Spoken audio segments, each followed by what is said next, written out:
To structure task 3, we're going to focus on the different parts of the integrated task. There are 3 parts here, right? You read, you listen, and you speak, as is true of both tasks 3 and 4. In task 3 specifically, you read an announcement, listen to students talk about it, and then speak about the student's opinion. So when you speak about this, you're going to talk about first the announcement and then 2 opinions of the student, or 2 details about why they have an opinion.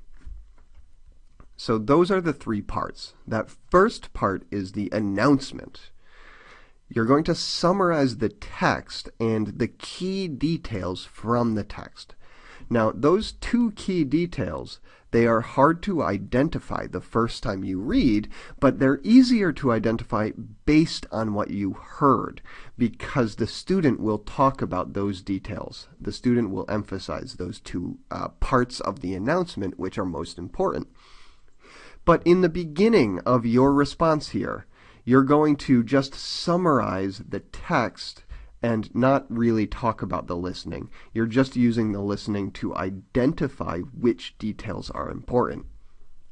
This first part is just context. It is just background information. So it's not the important stuff. Don't spend too much time on it. I recommend more like 15 seconds. Once you have given the context, then you can give the details and really answer the question by explaining the student's opinion. And that's the question in task 3. What is the student's opinion and why? So in this first part of your answer, you're going to just talk about the main idea and some key details like this. According to the announcement, students are going to need to register their cars or they'll be fined. Besides that, they'll have to pay to be allowed to park in the lots nearest to classroom buildings. And the school is going to spend that money to build more parking lots. Okay, this is all context. What was announced? And the main idea is that students need to register their cars. So after that, I give some details. They will have to pay for their registered cars to be parked, and the school is going to spend that money on more parking lots. Now, next, I'm going to give the student's opinion about the announcement. So my second part of my answer is all about the first detail from the text and what the student's opinion was. So you start with a short statement about what the student thinks. Do they agree or do they disagree? So you start with, he agrees, she doesn't think that, the student believes that, the student is under the impression that, and from there you can give them more details why, as long as it's clear about whether they agree or disagree first. And when you give those reasons, you can relate them to the text, and you can use an explanation transition like because, or that's the reason, or sorry, the reason is, or the first reason is, and first of all. So this can help transition from the general statement to a reason after. Here's an example of that part 2.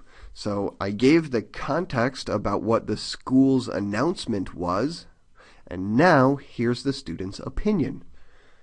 But the male student, on the other hand, disagrees that the school will be able to earn any money. He claims that the expenses of the new registration system are going to cost too much. So in his eyes, the registration system can only create problems. Okay, so now I have the main opinion of the student and the reason why, the first reason why, that it costs too much so the school won't make money.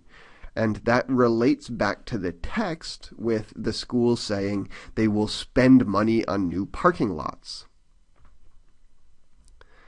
The second opinion is going to be about the second key detail. I already talked about the school making money. Well, the other detail is going to be about the students registering their cars to park by the classrooms, to park near the classrooms. So here I will move to my next part, my part 3, the second opinion, with a transition. Something like, secondly, what's more, he also says that, or in addition, I'm adding another reason. I'm adding another reason why the student disagrees or agrees with the text.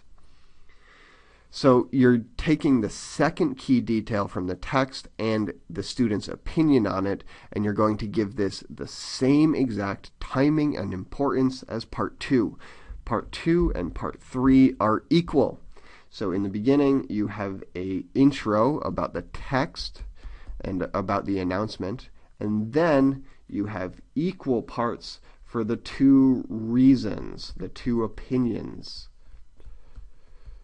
So these, well, they're each 1 reason, not 2. I can erase that. So these are equal. The first part is short, and then the second and third part should both be somewhere around 20 seconds and more. So here's an example. And what's more, though the text says that students who don't register will be fined, the student points out that security won't know who unregistered cars belong to. So he claims that unregistered people will park near classes and won't pay fines. And again, here I have a transition to the next detail. And here I have a connection to the text, a contrast with though. So the text says A, and the student disagrees by saying B with this contrast word though. So the student says that other students will not register their cars, and that means the announcement is wrong. So this explains why he disagrees. So to recap, the first step is summarize the announcement. Give context. Explain the general situation. Once you have done that, explain the student's first opinion about a key detail and then their second opinion about a key detail, and these are roughly equal in importance. Use transition phrases always between them so that you understand, or the listener understands, the relationship between these parts. And in this part, you're going to use a very simple type of transition, just listing the next reason. Secondly, what's more, in addition, etc.